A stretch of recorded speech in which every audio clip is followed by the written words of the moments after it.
Hey people, it's Niall talking. Now, this is from The Guardian. So, I'm reading this article which says Africa will be the world's ashtray if big tobacco is able to get its way. Smoking in the West is declining, so the industry is turning to untapped markets where governments must act to stop it. And I just want to stop for a second because for those of my viewers who know what I regularly talk about, this is quite ominous. The cigarette pack on the front has WS on it. It's like they practically put it there to say WS, white supremacy.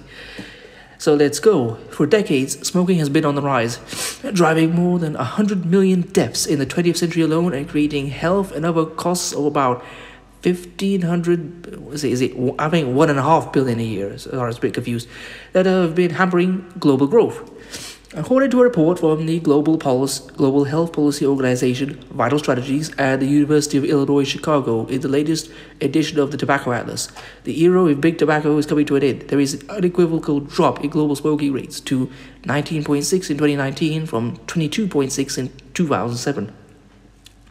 Concealed in the figures, however, is a plan to turn tobacco back into a growth industry by focusing on Africa.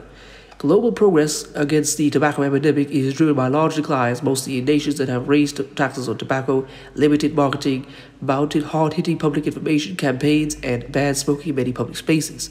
Our research shows that the decline in smoking in Africa has been small, and adult prevalence increased in 10 of the continent's countries between 1990 and 2019.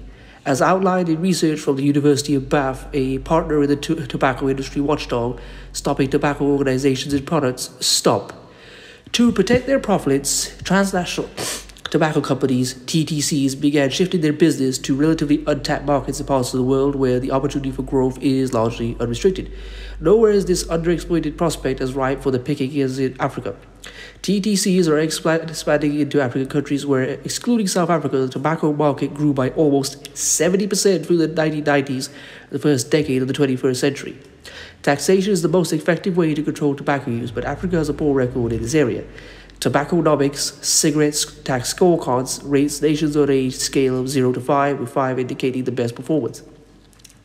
Compared with leaders such as New Zealand or Ecuador, 4.63, which are making rapid progress, countries such as Kenya, 0.88, Zimbabwe, 1.38, Chad, and Central African Republic, both at 0.75, show that tobacco is lightly taxed across most of the continent. Cheap cigarettes suit international tobacco multinationals. As profits are choked off in the West, big tobacco has homed in on African communities, and especially their young people, as incubators for deadly new initiatives. The Africa Center for Tobacco reported in 2016 how shops and pushcarts peddling cigarettes alongside sweets were operating near schools in Cameroon and Burkina Faso. The Tobacco Atlas lays out stark data on the industry's global youth-focused finding smoking rates among 13 to 15-year-olds increasing in 63 countries. Ironically, keeping cigarettes affordable for poor people has been used by industry lobbyists as an argument against taxation. However, it ignores the fact that those groups are more sensitive to price and the health, social, and economic benefits of higher taxes. Fewer people starting to smoke and more quitting accrue much more to these groups.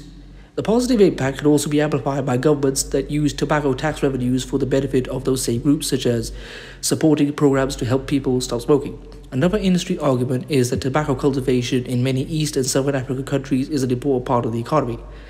The tobacco industry lobbies governments to stall action for fear of hurting farmers, but the Tobacco Atlas identifies recent research that demonstrates that most tobacco growers are impoverished and governments would serve them better by helping them transition to more profitable crops. We cannot let Africa be the world's ashtray. Governments should act now to raise tobacco taxes to at least World Health Organization recommended levels, restrict marketing to young people, create policies that control access to tobacco products, and protect policy making from interference by the tobacco industry.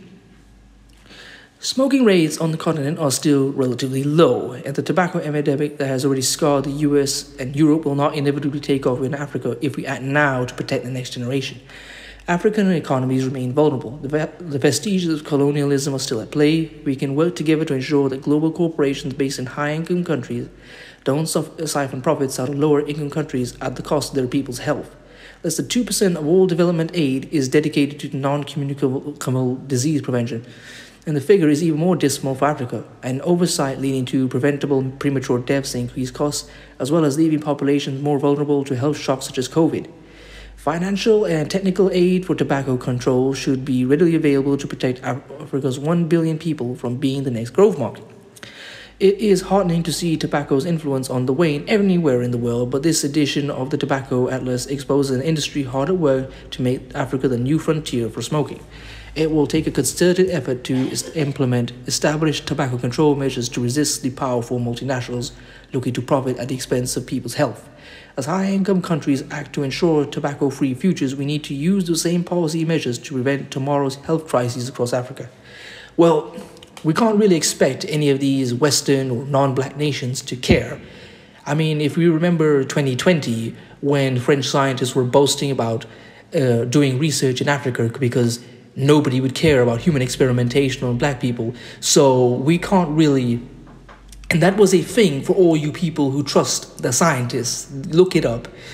Anyway, so we can't really rely on them. It's up to us to try and push black governments in Africa to crack down on smoking and the tobacco industry to protect the future generations of black men, women, and children from being killed by this poison. And these Western governments won't stop it because it gives them the best of both worlds. It can stop their populations from dying, but also give them all the profits from smoking by just having the people they don't like use the tobacco in somewhere far away where they don't have to pay for the consequences. So anyway, I'm going to leave this article in the description. Please comment, rate, share, and subscribe.